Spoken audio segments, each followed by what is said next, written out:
Marwadi university మంచి భవిష్యత్తు కోసం తెలుగు విద్యార్థులు ఇష్టపడే యూనివర్సిటీ.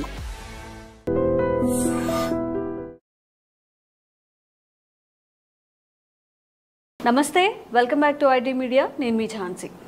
గ్రీన్ కార్డ్ కావాలి అనుకున్నప్పుడు, యుఎస్ వెళ్ళాలి, అక్కడే సెటిల్ అవ్వాలి అనుకున్నప్పుడు చాలా ప్రాసెస్ అయితే మనం చేస్తూ ఉంటాము. అందులో one of the thing I-140 process. మరి ఇది ఎలా చేయాలి, దీనికి రెగ్యులేషన్స్ ఏంటి, ఇప్పుడు తెలుసుకుందాం. ప్రస్తుతం అంతా ఉన్నారు ఇమిగ్రేషన్ అడ్వకేట్ పృథ్వీ గారు. నమస్తే సార్. నమస్తే sir. What is the process of I-140? అసలు ఏంటిది? చాలా మందికి అవేర్నెస్ లేదు. వాట్ ఈస్ I-140 అండ్ దానికి ఎలా మనం ఈ ప్రాసెస్ అంతా నడిపించాలి? I-140 is something called permanent residencyship in US. అక్కడ permanent job కోసం వెళ్ళే ప్రక్రియ.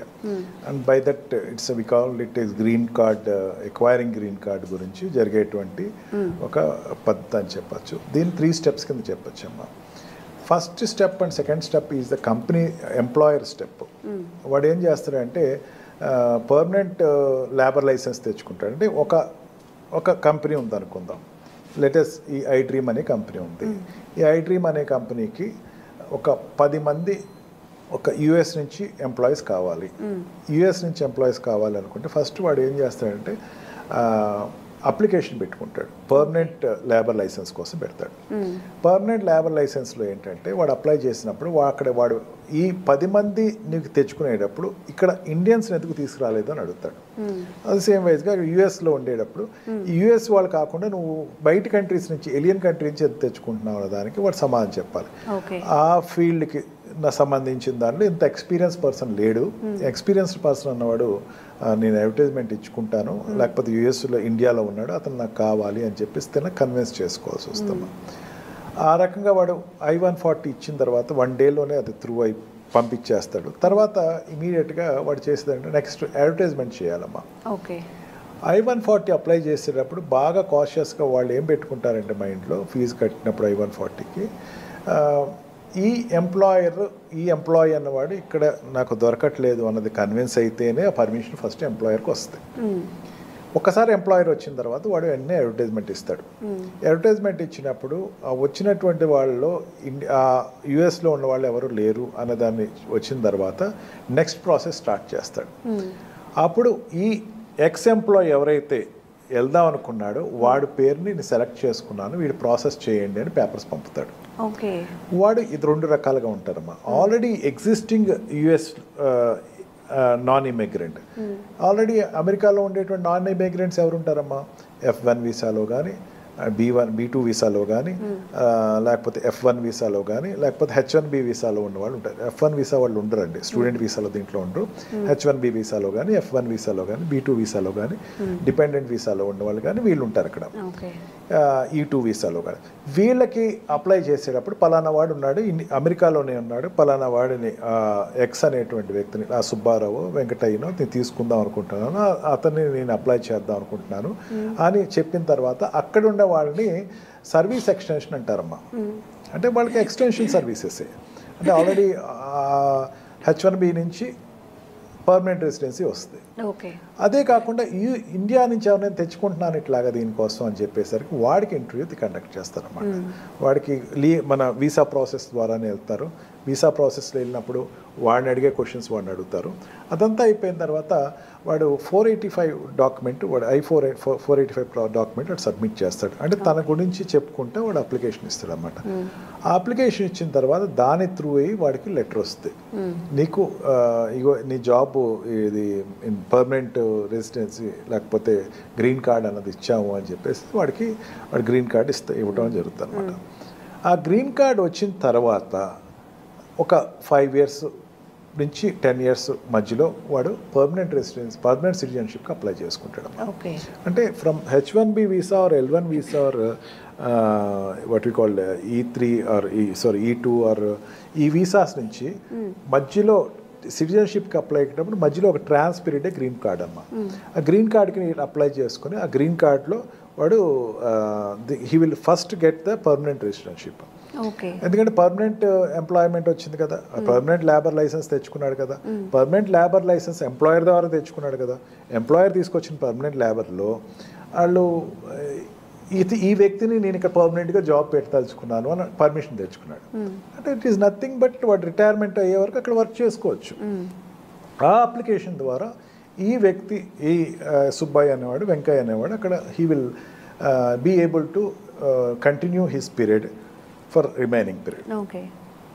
జనరల్గా ఏంటంటే ఈ ప్రాసెస్ చెప్పడం వాళ్ళు చాలా చెప్పేదంటే అంతా 6 monthsలో అయిపోద్ది అంటారు. కానీ కంపెనీ దగ్గర అప్లై చేసిన తర్వాత ప్రేమ్ అంటారమ్మా, అంటే పర్మనెంట్ లేబర్ లైసెన్స్ తెచ్చుకునేటప్పుడు ప్రేమ్ అంటుందని. ఆ ప్రేమ్ తెచ్చుకునేటప్పుడు ఆ కంపెనీ ఖచ్చితంగా చెప్పగలగాలి, ఎస్ నాకు ఈ లేబర్ లైసెన్స్ పలానా ఇంతమంది వ్యక్తులు కావాలి, 10 మంది ఎంప్లాయ్మెంట్ కావాలి, iDreamకి 10 మంది ఎంప్లాయీస్ కావాలి, వీళ్ళు యుఎస్లో ఉన్నారు, లేకపోతే వీళ్ళు యుగాండాలో ఉన్నారు, లేకపోతే వీళ్ళు లండన్లో ఉన్నారు చెప్పగలగాలి. అది త్రూ అయితేనే కానీ ఈ సుబ్బయ్య వెంకయ్య అనేవాడు అక్కడ రెసిడెన్సీ తెచ్చుకోవడానికి అవ్వదు. మోస్ట్లీ ఏంటంటే H1B వీసా వాళ్ళు, L1 వీసా వాళ్ళు, ఈ వీసాలో ఉన్న వాళ్ళు మాత్రమే ఇది అప్లై చేసుకుంటారు. Otherwise if at all that requirement అనేది ఇండియాలో ఉన్న కూడా వాళ్ళు తీసుకుంటారు.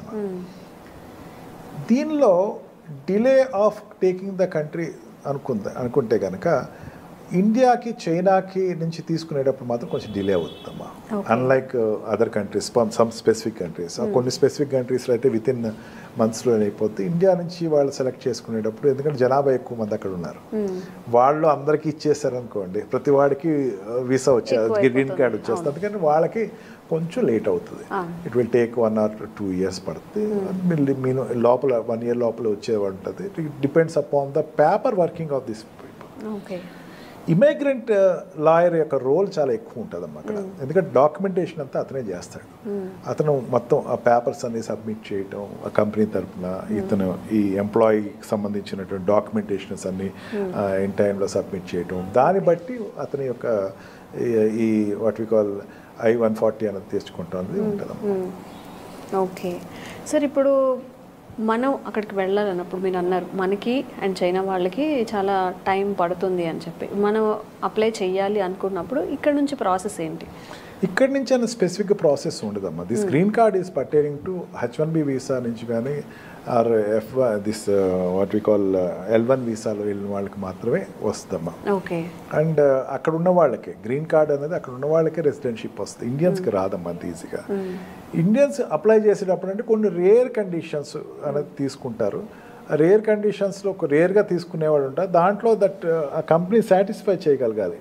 మళ్ళీ ఇక్కడ వీసా రెగ్యులేషన్స్, మన రెగ్యులర్గా వీసా ఇంటర్వ్యూస్లో వాళ్ళు ఎంత ఖచ్చితంగా అడుగుతారు, అట్లాంటి క్వశ్చన్స్ అడుగుతారమ్మా. నువ్వు వెళ్ళిపోతున్నావు కానీ నువ్వు పేరెంట్స్ రేపు తీసుకురావు కదా, నువ్వు ఒక్కడే వెళ్ళిపోతావు, ఎన్నాళ్ళు ఉంటావు ఇక్కడ, ఆ కంపెనీ కాంట్రాక్ట్ ఎన్నాళ్ళు ఉన్నావు, తర్వాత తిరిగి వచ్చేస్తావా, నీకు ఇండియాలో ఉన్న అటాచ్మెంట్ ఏంటి, ఇది వాడు అక్కడ డిమాన్స్ట్రేట్ చేయాలి. ఇప్పుడు మనం చెప్పిన ఆన్సర్స్ బట్టి వాళ్ళు నోట్ చేసుకుంటారు కంపల్సరీ వాళ్ళు. మళ్ళీ మనం మన పేరెంట్స్ని తీసుకెళ్తామన్నా లేకపోతే ఇంకొంచెం ఎక్స్టెండ్ చేసుకుంటామన్నా they won't give, no doubt వాళ్ళు ఎవరు. ఇంకా ఓకే, ఫస్ట్ ఏంటంటే you have to create that, నేను అక్కడ జాబ్ వాడు అడిగాడు ఇస్తున్నాను, ఐ హ్యావ్ టు వెరిఫై అని చెప్పాలి. అండ్ కంపెనీ అనేది జనరల్గా ఇక్కడ మారుతున్నట్టు కంపెనీస్ మారనని చెప్పాలి. You has to satisfy that board, immigration బోర్డ్ని వాడు సాటిస్ఫై చేయాలి ఫస్ట్, వీసా బోర్డ్ని సాటిస్ఫై చేయాలి, ఆ తర్వాతే వాళ్ళకి వస్తుంది. Generally this H1B, this I-140 will be only for the Indians who are residing in America. Okay. Already వాళ్ళకి H1B వీసాలో కానీ L1 వీసా కానీ ఈ 2లో కానీ ఉంటారు వాళ్ళు ఆల్రెడీ, వాళ్ళకే వస్తుంది తప్ప కొత్తగా ఉన్న వాళ్ళకి అగైన్ వాళ్ళు H1B వీసా తెచ్చుకోవాలా. మీరు అడిగినట్టు వాడు H1B వీసా తెచ్చుకోవాలా, అక్కడ ఉన్నప్పుడు వాడు నాకు కావాలి అని కంపెనీ చెప్పగలగాలి. అంటే కంపెనీకి ఎంత కాన్ఫిడెంట్ ఉండాలో చూడండి. నీ యొక్క ఎగ్జిస్టెన్స్ అనేది very much important. You have ask right question. నువ్వు రావాలి అనుకుంటే you must be very much dedicated to the company. నువ్వు చాలా డెడికేటెడ్గా నీ రోల్ అనేది 100% చేస్తే వీడు నాకు కావాలి, వీడి గ్రీన్ కార్డ్ నేను అప్లై చేయాలి అనుకున్న వాళ్ళకి the company will definitely opt for it. Okay, thank you sir. Thank you.